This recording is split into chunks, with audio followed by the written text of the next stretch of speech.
Assalamualaikum warahmatullahi wabarakatuh. Perkenalkan, saya Muhammad Albito dari Fakultas Ilmu Komunikasi, Program Studi Ilmu Komunikasi dengan NIM 210501055. Di sini saya akan mempresentasikan ujian tengah semester dari mata kuliah Hukum dan Etika Media dengan dosen pengampu Bapak Eka Putra. Dengan tema Kode Etik Jurnalistik Standar. Nah, kita masuk ke slide yang kedua. Kode etik jurnalistik standar pengertiannya adalah pedoman yang mengatur perilaku dan tindakan jurnalis dalam menjalankan profesinya. Kode etik ini bertujuan untuk menjaga kredibilitas, objektivitas, dan profesionalisme dalam pelaporan berita. Berikut adalah prinsip utama dalam standar kode etik jurnalistik.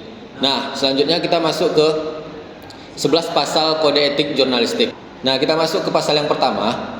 Wartawan Indonesia bersikap independen, menghasilkan berita yang akurat, berimbang, dan tidak beretikat buruk. Nah, penafsirannya adalah dalam arti independen berarti memberitakan peristiwa atau fakta sesuai dengan suara hati nurani tanpa campur tangan atau paksaan dan intervensi dari pihak lain termasuk pemilik perusahaan pers. Selanjutnya ke pasal yang kedua, wartawan Indonesia menempuh cara-cara yang profesional dalam melaksanakan tugas jurnalistik. Nah, penafsirannya adalah menunjukkan identitas diri kepada narasumber. Yang kedua, menghormati hak privasi, tidak menyuap atau tidak melakukan suap menyuap. Menghasilkan berita yang faktual dan jelas sumbernya. Rekayasa, pengambilan, dan pemuatan atau penyiaran gambar, foto, suara dilengkapi dengan keterangan tentang sumber dan ditampilkan secara berimbang. Menghormati pengalaman traumatik narasumber dalam penyajian gambar, foto, atau suara.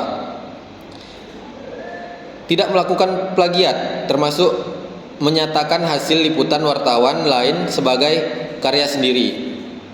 Kita masuk ke pasal yang ketiga. Wartawan Indonesia selalu menguji informasi, memberikan secara berimbang, tidak mencampur fakta dan opini yang menghakimi, serta menerapkan asas praduga tak bersalah. Nah, penafsirannya adalah menguji informasi berarti melakukan check and recheck tentang kebenaran informasi tersebut. Oke, kita masuk ke pasal yang keempat. Wartawan Indonesia tidak membuat berita bohong, fitnah, sadis, dan cabul. Selanjutnya kita masuk ke pasal yang kelima.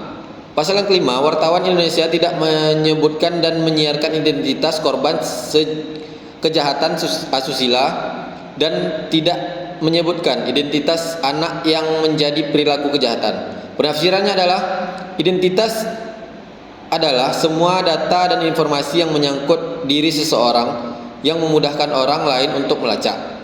Yang kedua, anak adalah seorang yang berusia kurang dari 16 tahun dari belum menikah.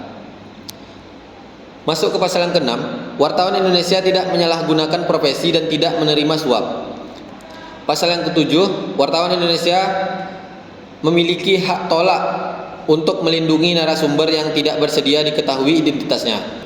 Pasal yang ke-8, wartawan Indonesia tidak menulis atau menyiarkan berita berdasarkan prasangka dan diskriminasi terhadap seseorang atau dasar perbedaan suku, ras, warna kulit, agama, jenis kelamin, dan bahasa, serta tidak merendahkan martabat orang lemah, miskin, sakit, cacat jiwa, atau cacat jasmani.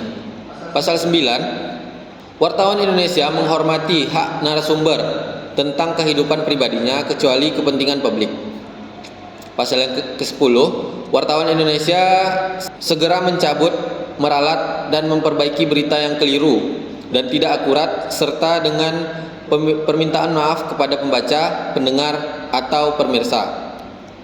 Dan pasal yang terakhir, wartawan Indonesia melayani hak jawab dan hak koreksi secara profesional. Oke, itu tadi 11 pasal kode etik jurnalistik. Selanjutnya, perkembangan jurnalistik di Indonesia. Perkembangan jurnalistik di Indonesia dimulai sejak abad ke-18 ketika penjajahan Belanda menerbitkan surat kabar Betavice Novalis pada tahun 1744. Berikut adalah beberapa perkembangan jurnalistik di Indonesia. Yang pertama, di Medan Prijaji, surat kabar nasional pertama yang terbit pada 1 Januari 1907 di Bandung. Perkembangan selanjutnya ada pada masa reformasi. Pers mulai mendapatkan kebebasan kembali dengan dibubarkannya Departemen Penerangan dan lahirnya Undang-Undang Nomor 40 Tahun 1999. Kebebasan ini semakin ditegaskan dengan adanya Pasal 28F Undang-Undang Dasar 1945. Oke, cukup sekian presentasi dari saya. Saya ucapkan terima kasih. Wassalamualaikum warahmatullahi wabarakatuh.